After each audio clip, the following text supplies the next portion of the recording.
Assalamualaikum warahmatullahi wabarakatuh. Perkenalkan, saya Siti Kofifa Indarsa dengan NIM di 1123021 dari kelas RR01. Di sini saya akan membuat video penjelasan jawaban tentang mata kuliah teknologi pengolahan kelapa sawit, ini mana nomor 1, jelaskan bagaimana cara menentukan tandan buah segar atau TBS yang sudah matang panen. Kenapa tingkat kematangan TBS sangat mempengaruhi kualitas CPO? Tandan buah segar atau TBS yang matang panen dapat ditentukan berdasarkan perubahan warna buah. Yang pertama, buah itu berwarna hijau, berubah menjadi warna merah jingga, mengkilap, serta adanya brondolan yang tersebar di bawah pohon, sekitar 5-10 brondolan yang terjatuh.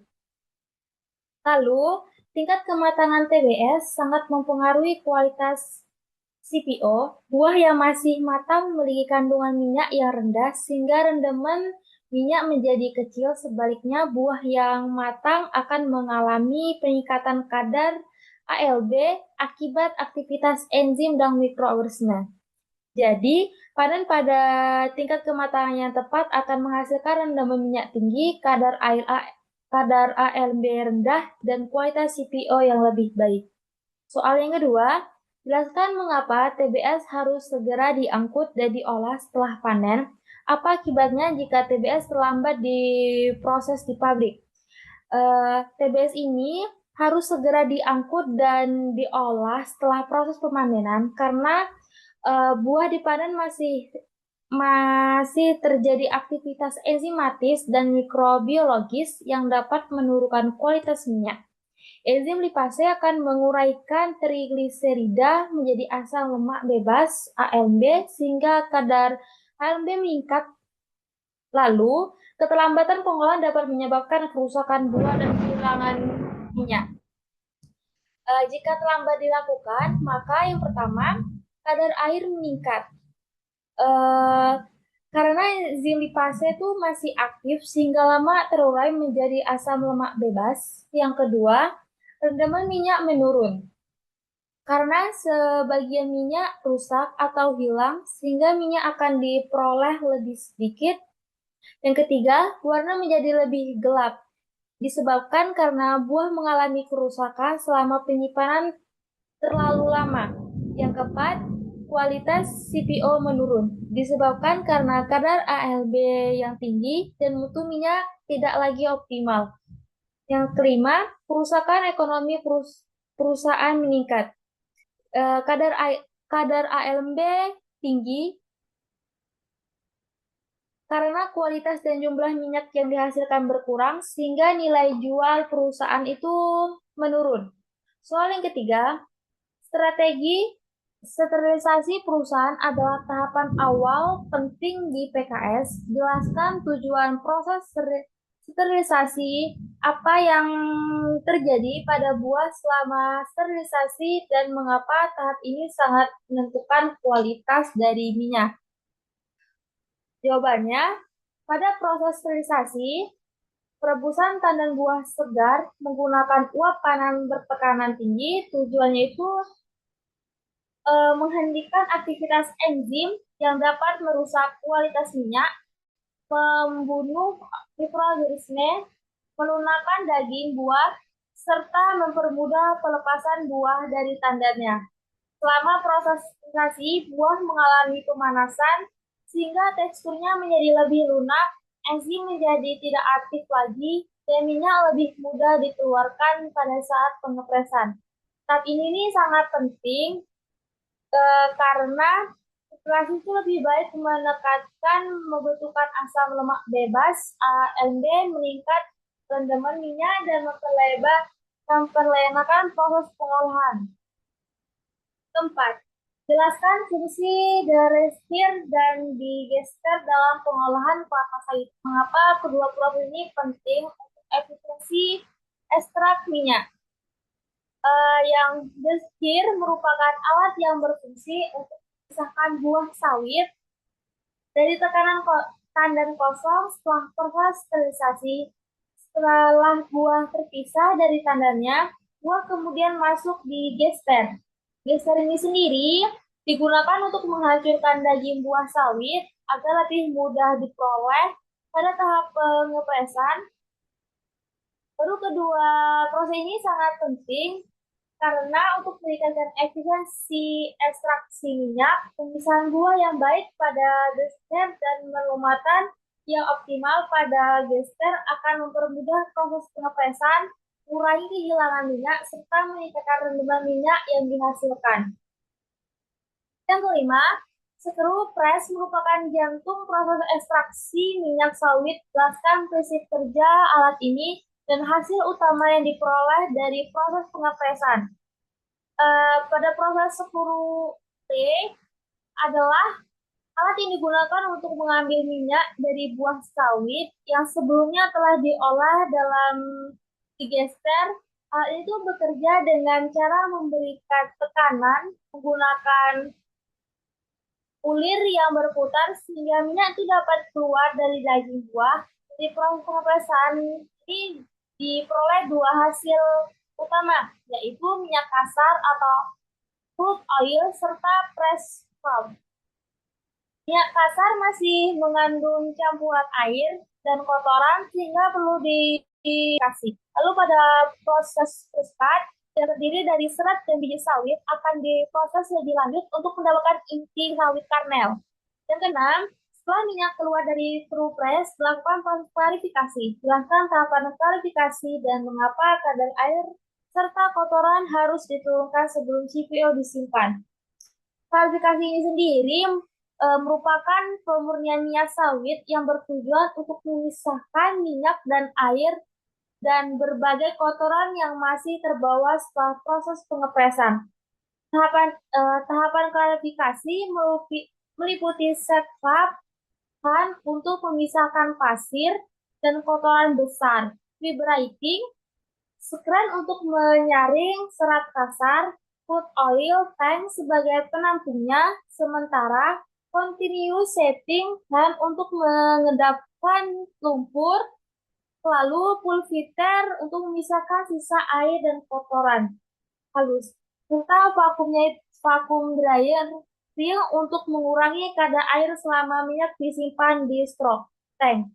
Penurunan kadar air dan kotoran sangat penting karena dapat menjaga kualitas CPO dan menjaga kualitas CPO. Yang ketujuh, biji sawit yang terpisah dari serat akan diolah menjadi palm kernel oil atau PKO. Jelaskan tahapan pengolahan biji sawit sehingga menjadi PKO dan apa perbedaan utama. Biji sawit yang diperoleh dari proses pengepresan akan diolah menjadi PKO. Yang pertama, tahap pertama, biji sawit dipisahkan terlebih dahulu dari serat hasil pengepresan. Yang kedua, biji dikeringkan untuk mengurangi kadar air. Yang ketiga, biji dipecahkan untuk memisahkan cangkang dan inti sawit kernel. Lalu, karena itu dipisahkan dari cangkang, lalu karena dikeringkan kembali, dan karena itu dipres atau diekstraksi sehingga menghasilkan PKO. Perbedaan utama dari CPO dan PKO itu terdapat dari kalau CPO itu berasal dari buah sawit, woskop, dan berwarnanya tuh merah jingga karena mengandung karotenoid. Kalau PKO itu berasal dari inti sawit karnel dan mengandung asam larut yang lebih tinggi. Nomor 8, dalam proses pemurnian minyak sawit terdapat tahapan debooming, bleaching, dan deodorizing. Jelaskan tujuan masing-masing tersebut dan mengapa urutan tidak boleh terbalik. Yang pertama, yaitu adalah proses debooming, bertujuan untuk menghilangkan getah, fosfolipid, dan zat pengotor yang masih terdapat dalam minyak. Selanjutnya, dilakukan proses bleaching untuk mengurangi warna dan penyerap sisa kotor yang dapat mempengaruhi mutu minyak. Tahapan yang terakhir yaitu adalah degreasing, proses penghilangan bau dan rasa yang tidak diinginkan sehingga diperoleh minyak dan kualitas yang terbaik. Lalu proses ini tuh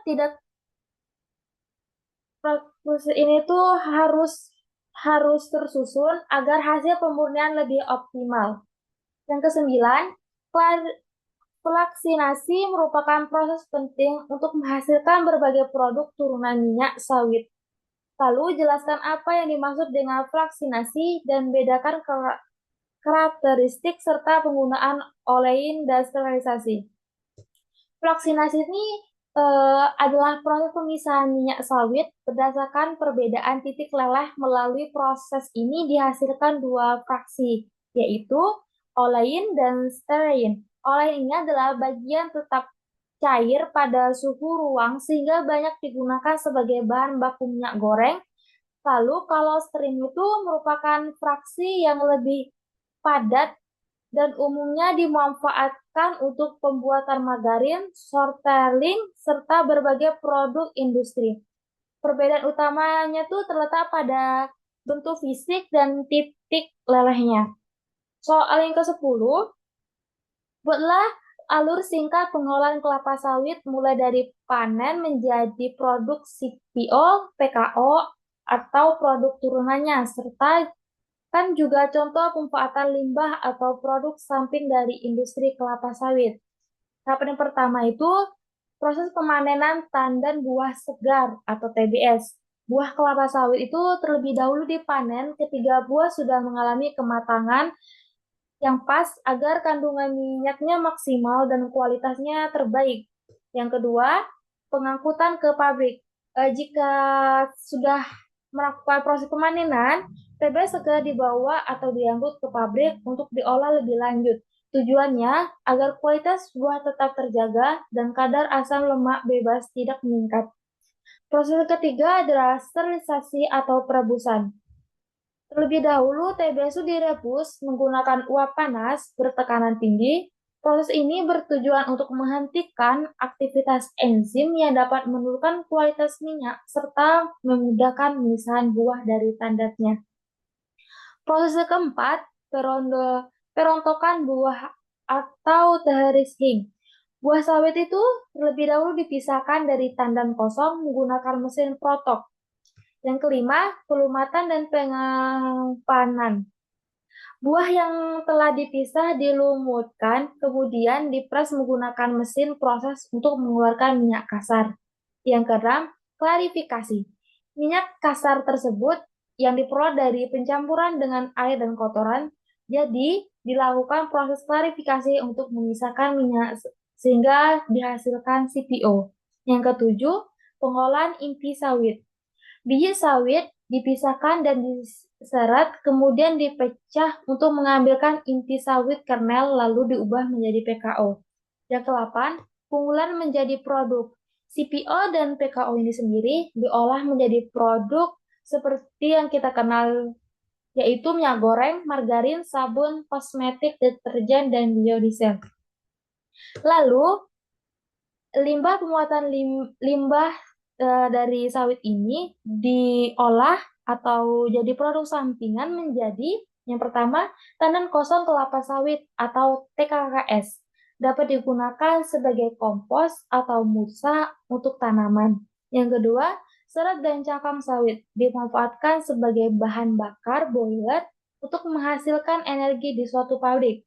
Yang keempat, limbah cair atau pome menjadi pupuk dan biodiesel organik. Sekian video penjelasan saya. Saya akhiri. Wassalamualaikum warahmatullahi wabarakatuh.